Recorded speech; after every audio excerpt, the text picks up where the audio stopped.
Welcome students. So we were continuing our geography's first lesson and that was resources and development. Okay. In the first module I have taught you about the classification of resources on various bases. Now in the second module I have taught you about what? About resources planning, need of resource planning. These were the topic. Sustainable development, agenda 21 है ना, Rio de Janeiro Earth Summit. Now we will see one resource one by one. ठीक है. So in this module mainly we will focus on the resource which is called land, because land is very much important resource. If you want to do agriculture farming, then you need land, agriculture land. If you want to establish an industry, then you need land. Okay? So in this module I will cover these three main topics. First is land utilization. So this is the first part, that is land utilization. It carry 5 marks, 5 mark question, and many 1 marks question can also be made. Okay? Second is causes of land degradation या soil erosion. तो causes, क्या कारण है कि land की जो quality है वो डिग्रेड हो रही है, what are the causes. ठीक है. और उससे related topic is soil erosion with its types. ठीक है. Then third part, land conservation measures या soil conservation measures. तो land conservation measures and along with that 4 type of soil conservation measures. These are related. ठीक है. Why they are related? Because land की, जमीन की जो सबसे ऊपर टॉप लेयर होती है that is called as soil. तो सिमिलर आंसर्स आएंगे, थोड़ा थोड़ा डिफरेंस होगा. ठीक है. Now let's explain first question. Explain land utilization pattern. ठीक है. या लैंड किस किस पर्पस में यूज हो सकता है. अब सवाल ये है कि इसका टॉपिक पढ़ना ही क्यों है, हमें क्या करना है किसी पर्पस में यूज हो, बिकॉज उससे कुछ ना कुछ इंपॉर्टेंट कंक्लूजन्स निकलेंगे. ठीक है. First let me show you. जैसे land resource are use for following purpose. पहला मतलब इमेजिन करें लैंड पे क्या क्या हो सकता है. तो सबसे पहले फॉरेस्ट होते हैं लैंड पे. अब ये आई हैव रिटन 33% एनएफपी. ठीक है. 1952. तो ये आपको ये भी समझाएगा कि ये टॉपिक क्यों पढ़ना है हमको. ठीक है. According to the national forest policy, NFP जो बोला, नेशनल फॉरेस्ट पॉलिसी, भारत की, इंडिया की नेशनल फॉरेस्ट पॉलिसी. ठीक है. उसके तहत टोटल कंट्री का, इंडिया का या किसी भी कंट्री का, स्पेशली इंडिया की बात करेंगे हम क्योंकि इंडिया की पॉलिसी की बात कर रहे हैं, अप्रॉक्स 33% एरिया, मतलब 1/3 एरिया कम से कम लैंड का फॉरेस्ट से कवर होना चाहिए. और क्यों होना चाहिए, this you all know already, because you are knowing that advantage of forest. तो सबसे पहला यूज लैंड का जो होता है कि फॉरेस्ट है. ठीक है. Second, land not available for cultivation. Cultivation मतलब खेती. तो वो लैंड जिसपे कल्टिवेशन नहीं होता, that is being subdivided into 2 types. First is barren and wasteland. Barren land होता है बंजर धरती, जैसे एग्जांपल राजस्थान है ना, गुजरात का कुछ एरिया, कच्छ का एरिया जो है दैट इज बैरन. ये लैंड का यूज होता है. फिर land put use means in the sense यहाँ पे हम यूज कर नहीं रहे हैं, बट लैंड कैसे डिस्ट्रीब्यूटेड है, कितने कितने टाइप का लैंड है. ठीक है. थर्ड इसका सब टाइप है land put to non agriculture use. अब कल्टीवेशन तो उस पर भी नहीं हो रहा, बिल्डिंग बनी है तो कल्टीवेशन खेत तो नहीं करोगे ना. तो this is land not available for cultivation, divided into sub types, 2 sub types. Then other uncultivated land, bracket में क्या, एक्सक्लूडिंग फैलो लैंड. ठीक है. तो अदर अनकल्टिवेटेड. अब पहले फैलो का मतलब समझ लीजिए. ठीक है. तो for that I am teaching you this fallow land, then I will come to this topic. ठीक है. फैलो मतलब होता है जिस लैंड को थोड़े टाइम तक के लिए खाली छोड़ दिया जाता है. See you might have read or you might have got explanation of this in science also, कि जो खेती होती है farming, if farmer is continuously doing farming है ना, then it increases the salt content, नमक का कंटेंट बढ़ जाता है जमीन में due to fertilizers etc. है ना, और उसके कारण जो फर्टिलिटी होती है वो घटती जाती है. That's why farmer after cultivating 1 or 2 times have to leave the land, खाली छोड़ना पड़ता है. That is called as fallow land. ठीक है. खाली छोड़ना. ना फैलो लैंड कितने टाइप का होता है, 1 mark question. See current fallow and other than current fallow. Current मतलब दिस ईयर. तो करंट फैलो मींस वो लैंड जिसको 1 साल तक के लिए खाली छोड़ा गया है, that is called as current fallow, 1 mark question. Other than current fallow means जिसको 1 से 5 साल तक के लिए खाली छोड़ा गया है, means we are not doing farming on that, that is called as other than current fallow. तो देखो कुछ लैंड ऐसा भी है जो कल्टिवेबल तो है, कल्टीवेशन तो कर सकते हैं, बट हमने खाली छोड़ा है, that is called as fallow land. ठीक है. अब इसके अलावा, अदर देन फैलो लैंड के अलावा और कौन से लैंड होते हैं, अदर अनकल्टिवेटेड लैंड, ठीक है। इसमें क्या क्या आता है, तो first is permanent pastures and grazing land, जो गाय भैंस ग्रेजिंग करती हैं, बिकॉज डेयरी फार्मिंग के लिए उनको ग्रेज तो करना पड़ेगा ना, तो पास्चर एंड ग्रेजिंग लैंड होते हैं, यहाँ पे भी खेती तो नहीं हो रही है ना। Second, land under miscellaneous tree crops, जो झाड़ झंगार टाइप के होते हैं, है ना, छोटे मोटे प्लांट्स रहते हैं, है ना। आप जाते हो दमोह से, अगर आप जबलपुर जाओ, कहीं भी जाओ, तो आपको बहुत सारे पेड़ दिखते हैं, नॉर्मल छोटे छोटे, land under miscellaneous tree crops. Then culturable waste land, this is also one mark question. तो land left uncultivated for more than 5 years, fallow वाला 1 year के लिए रखते हैं अनकल्टिवेटेड, अदर अनकल्टिवेटेड लैंड जो है अदर देन करंट फैलो, sorry, उसमें 1 to 5 years, और अदर अनकल्टिवेटेड लैंड या कल्चरेबल वेस्ट लैंड जो है उसको 5 साल से ऊपर तक के लिए, अगर उसकी फर्टिलिटी रीगेन ही नहीं हो रही, ठीक है, तो हमने 5 साल तक के ऊपर तक के लिए उसको खाली छोड़ दिया, we are not doing farming on it, that is called as culturable waste land, ठीक है। तो last is net sown area, net sown area, so मतलब बुआई करना, तो जिस एरिया में बुआई की जाती है that is called as net sown area. नीचे एक और वर्ड लिखा है ऑल्सो ग्रॉस क्रॉप्ड एरिया, ठीक है। तो net sown area plus, one mark question also, net sown area plus the area cultivated more than once in a year, that is called as gross cropped area. This full is mentioned in NCERT also, ठीक है। This carry 5 marks and each 1 mark question, current fallow, other than current fallow, culturable wasteland. तो इस तरीके से land का use हो सकता है।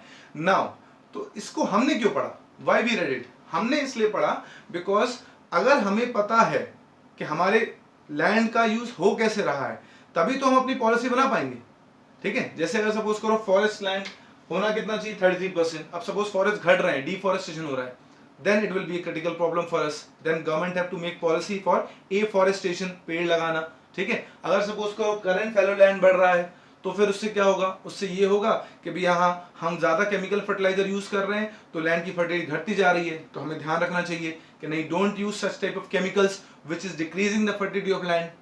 तो ये है, ठीक है। Now in NCERT I am showing you one picture of from book, ठीक है। तो उसमें पाई चार्ट बने हुए हैं, 2 pie charts are there, in that pie chart comparison दिया है, ठीक है। तो वैसे तो वो कंपैरिजन नहीं आता है, but in the paper they might give both that pie charts, और आपसे पूछेंगे कि आप बताइए क्या चेंज हुआ, ठीक है। Late me show you, see this, see this is, अब ये लिखा हुआ है general land use categories 1960-61, means कितना कितना परसेंट लैंड कितना फॉरेस्ट एरिया से कवर था उस टाइम पे, फिर 2008-9 में कितना फॉरेस्ट एरिया से कवर हो गया है, like this. Barren culturable wasteland पहले कितना था, फिर कितना हो गया है, area under non agriculture use पहले कितना था, फिर कितना हो गया है। तो ये क्या शो करेगा, ये शो करेगा कि हम कहाँ जा रहे हैं, वेदर वी आर प्रोग्रेसिंग और we are coming back. If suppose barren land है, सेकंड पॉइंट, बैरन लैंड अगर सपोज करो बढ़ रहा है, बंजर धरती, तो it is cause of great concern for us. Forest अगर बढ़ रहा है, it's good for us, forest घट रहा है, it's very bad for us. So these 2 pie charts are being mentioned in NCERT, you should read it, है ना, okay, clear? Now after that listen, so this was the first 5 mark question, okay. Now second is land degradation. Land degradation मतलब land की quality घटना, degrade, grade मतलब level, degrade मतलब low होना। तो I have made a pie chart here, ठीक है, this is also mentioned in NCERT, ठीक है, this is old pie chart according to the year 2000, ठीक है। तो इसमें 4 टाइप के डिग्रेडेड लैंड लिखे हैं, और वो इनडायरेक्टली रिलेट करेंगे आपके टाइप ऑफ या कॉज ऑफ लैंड डिग्रेडेशन से, ठीक है। तो इसको बताने से पहले आई will explain you causes of land degradation, किस किस वजह से ऐसा होता है, किस किस वजह से ऐसा होता है कि लैंड की क्वालिटी घटती जाती है, ठीक है। This is 5 mark question. First is deforestation. Deforestation means what? Deforestation मतलब पेड़ काटेंगे। See one logic you understand. पेड़ जो होता है, its roots go deep into the soil and it hold the soil particles. तो अगर आप पेड़ काटेंगे, तो automatically the soil particle get loose and the flowing water or the flowing wind will take that soil particles. तो soil particles के साथ minerals भी उड़ जाएंगे, तो minerals भी उड़ जाएंगे, तो ऑब्वियसली लैंड की फर्टिलिटी घट जाएगी ना। तो first main reason of land degradation is deforestation. अच्छा listen, let me explain you comparative way में, 2 आंसर एक साथ समझ में आ जाएंगे आपको। This is causes of land degradation and these are land and soil conservation measures, देखो जो कॉज है, कारण, उस कारण का अगर हम सॉल्यूशन कर देंगे तो कंजर्व कर लेंगे, लैंड को बचा लेंगे, वेस्ट नहीं होगा वो, ठीक है। तो फर्स्ट इज डिफॉरेस्टेशन, कॉज, पेड़ काटना कारण है कि लैंड की क्वालिटी घटे, और पेड़ लगाना, एफॉरेस्टेशन इज अ सॉल्यूशन, ठीक है। Second reason is overgrazing, again if the goat, sheeps, cow, है ना, दीज आर डेयरी जो एनिमल्स हैं, वो ज्यादा ओवरग्रेजिंग करेंगे, they will eat up all the grass, again the soil will get loose, again will take it away, or water will make it flow, again soil will what get loose and fertility decreases. तो overgrazing cause है, तो उसका solution क्या है, proper management of grazing, means सरकार को ध्यान देना चाहिए कैसे मैनेज करें ग्रेजिंग, अलाउ कितना करें, कैसे करें, ठीक है। थर्ड इज माइनिंग, माइनिंग जब आप करते हैं you dig in the earth, ठीक है, एक होती है रेड होल माइनिंग, अंदर तक जाती है, ठीक है, दूसरी होती है ओपन पिट माइनिंग, ठीक है। तो open pit mining you might have seen in south movies, south की मूवीज में बहुत सारी ओपन पिट माइनिंग होती है ना। तो वो माइनिंग से क्या होता है, डस्ट उड़ती है वगैरह वगैरह, वो पूरा लैंड, तो उस पर खेती तो कर नहीं सकते फिर आप, तो लैंड की क्वालिटी तो घट गई, तो इसलिए third cause mining and it's solution is control on mining, ठीक है। Fourth, over irrigation increase salinity, salinity saline मतलब नमक, बहुत ज्यादा इरिगेशन करेंगे, बहुत ज्यादा पानी भर देंगे आप खेत में, तो वो पानी क्या करता है, वो पानी जमीन में नीचे रिस जाता है, जमीन में रिस जाता है, तो सॉइल पार्टिकल्स के बीच की जो जगह होती है, वो सॉइल पार्टिकल्स के बीच की जगह को वो क्या करता है, भर देता है, and then soil that plant is unable to breathe, क्योंकि ऑक्सीजन नहीं होती फिर वहां पे, है ना, तो इसलिए भी प्लांट मर जाते हैं, और प्लांट मर जाएगा तो again soil will get loose, ठीक है। तो see fourth is over irrigation, ठीक है। Now fifth, dust generated from cement and ceramic industry, जो सीमेंट इंडस्ट्री होती है, सीमेंट जब बनता है तो उससे बहुत डस्ट उड़ती है, वो डस्ट जो होती है it gets deposited on the soil, and if it get deposited then the water will not be able to penetrate inside, तो प्लांट को वाटर चाहिए, again the plant will die, and plant will die, again root will get lost, and again the soil will get loose, okay। so this is dust generated, ये क्या है, cause। तो इसका solution क्या है, इसका सॉल्यूशन ये है कि आप वेस्ट लैंड का प्रॉपर मैनेजमेंट कीजिए, ठीक है। ऐसा एक पॉइंट और लिखा है मैंने, stabilisation of sand dunes by thorny bushes, sand dunes, sand dunes क्या होता है, सैंड ड्यून्स मतलब जो रेतीले टीले होते हैं, स्पेशली इन राजस्थान एटसेट्रा, तो वहां पे भी थॉर्नी बुशेस, वहां पे अच्छे टाइप के पेड़ नहीं हो सकते, you can't do farming, but thorny bushes कांटेदार पेड़ तो उगा सकते हैं ना, कैक्टस, बबूल, दे ग्रो देयर, है ना, दे रिक्वायर लेस वाटर, तो वहां वो लगाइए, तो लैंड की क्वालिटी कम घटेगी, they will at least hold some moisture, ठीक है। एक ये कॉज, सॉरी एक ये सॉल्यूशन हो गया। Then last cause of land degradation is industrial effluents, industry से जो वाटर में, पानी में जाते हैं इफ्लुएंस, ठीक है, जो लैंड में डंप करते हैं, उसके कारण भी लैंड डिग्रेडेशन होता है, लैंड की क्वालिटी घटती है। Solution, discharge of industrial effluents and waste after treatment, मतलब पहले वेस्टेज को ट्रीट कीजिए इंडस्ट्री में, और फिर इस वेस्ट को बाहर डालिए, ताकि लैंड की फर्टिलिटी घटे नहीं, लैंड खराब नहीं हो, ठीक है। So this is 5 mark question, each in detail in 2-3 lines you have to explain like I have explained, ठीक है। and then this is also 5 mark question, land conservation measures, ठीक है। now अब इससे ये तो समझ में आ गया कि ज्यादा पानी से भी लैंड खराब होता है, सॉल्ट कंटेंट ज्यादा बढ़ जाए उससे भी लैंड खराब होता है, ठीक है। विंड अगर बहे बहुत तेज से तो भी लैंड खराब होता है, because wind takes up all the soil particles, जो ऊपर फर्टाइल पार्टिकल्स होते हैं, विंड उसको बहा ले जाती है। इसी के बेसिस पे see this, now I have told you, first I will explain this then explain this. See pie chart, India में 2000 ईयर का पाई चार्ट है, because NCERT is not updated in this context. तो India का total अगर जितना भी degraded area देखा जाए उसका 100% उसको माना जाए, तो आउट ऑफ दैट 56% जो है वो वाटर ग्रोडेड है, वाटर के कारण इरोड हो गया है, इरोड मतलब क्वालिटी घट जाना। फिर 28% फॉरेस्ट डिग्रेडेड एरिया है, this by red colour means deforestation की वजह से वो डिग्रेड हो गया है। Then 6% saline and alkaline land है, दिस वन, ठीक है, जो बताया था ओवर इरिगेशन करोगे, ज्यादा केमिकल फर्टिलाइजर्स, है ना, सॉल्ट कंटेंट बढ़ जाएगा, उसके कारण डिग्रेड हो गया है। Then 10% is wind eroded area, wind eroded मतलब हवा की वजह से, बहुत तेज हवा बहती है और वहां पेड़ ना लगाएं अगर आप, ठीक है, तो विंड जो है वो सॉइल की क्वालिटी घटा देगी। तो this also carry 3 mark along with the pie chart, ठीक है ना। अब लैंड डिग्रेडेशन के साथ मैंने यहाँ पे सॉइल इरोजन भी लिखा था, ठीक है, soil erosion. What is soil erosion and how many types are there of soil erosion? See, soil erosion with its types. क्यों क्यों लिखा मैंने यहाँ पे? बिकॉज आई टोल्ड ना, soil is the uppermost layer of land. तो land की quality घटना मतलब सॉइल की क्वालिटी घटना, इनडायरेक्टली सिमिलर चीज है. ठीक है ना. तो definition, this is 3 mark question. The denudation of top soil of the land, जमीन की सबसे ऊपरी सतह ब्रेक हो जाती है ना, बाय एजेंट्स, चाहे विंड से चाहे वाटर से. This is called as soil erosion.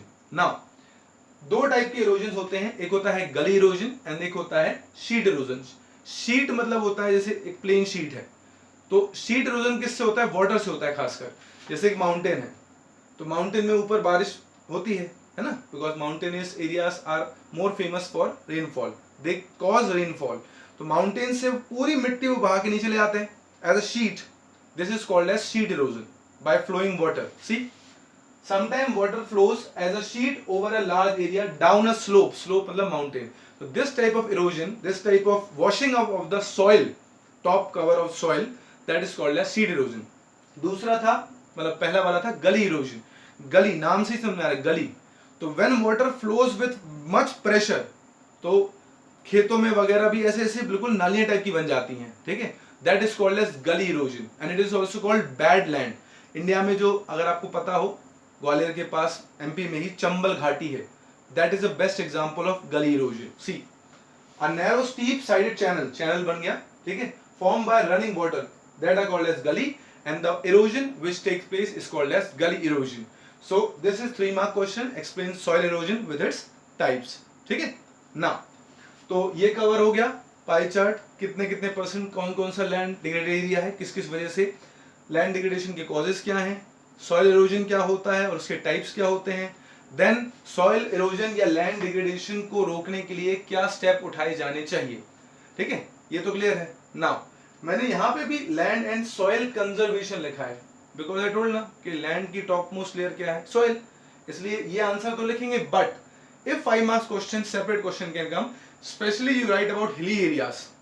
Hilly areas में अगर हमें सॉइल कंजर्वेशन करना है, सॉइल इरोजन होने से रोकना है, तो कैसे करेंगे? तो देयर आर 4 मोर स्टेप्स. ठीक है, first is this 1 marks can also come and 5 mark question भी है. First is contour ploughing. Contour ploughing मैंने एक डायग्राम बनाया हुआ है यहाँ पे. कंटूर मतलब होता है बॉर्डर. तो जो माउंटेन है, अभी मैंने बोला ना माउंटेन से पानी पूरा बहा के लाएगा पूरी सॉइल. ठीक है, तो अगर यहाँ पे बॉर्डर पे आप फार्मिंग करेंगे, तो वो फार्मिंग में वो सॉइल जो होगी वो वॉश्ड अप नहीं होगी और बह नहीं जाएगी, वो उसे वहीं रहेगी. ठीक है ना, ऊपर से तो आएगी लेकिन यहीं पे रह जाएगी. It will not be washed away, it will not get loose, है ना. Here we will do farming. तो this is called as contour ploughing. Ploughing मतलब खेती करना. ठीक है, so this is first way by which we can prevent soil erosion. First. Second is shelter belts. Shelter मतलब वैसे तो अलग होता है, बट यहाँ पे डिफरेंस है. जैसे I have made here an agriculture land. Agriculture land के चारों ओर, अभी I have made 2 side, but चारों ओर ऐसे ऐसे पेड़ लगा दें आप. Suppose these rows of trees are called as shelter belts. ये क्या करेंगे? when wind will flow with huge pressure, तो जो मिट्टी वो उड़ा के ले जाती है ना, it will settle down due to these trees. at the border of all the land trees are grown, so that trees will stop the wind, है ना, it will break the force of wind. this is how the soil will get prevented from being eroded. ठीक है, so this is wind erosion. ठीक है, and wind erosion को रोका किसने? Shelter belts से. ठीक है, you see, planting of trees to create shelter belts, rows of such trees are called shelter belts. तो सेकंड तरीका हो गया हिली एरियाज में खासकर. ठीक है, क्योंकि हिली एरियाज में विंड ज्यादा ब्लो करती है. Third, strip cropping. स्ट्रिप्स मतलब पट्टियां.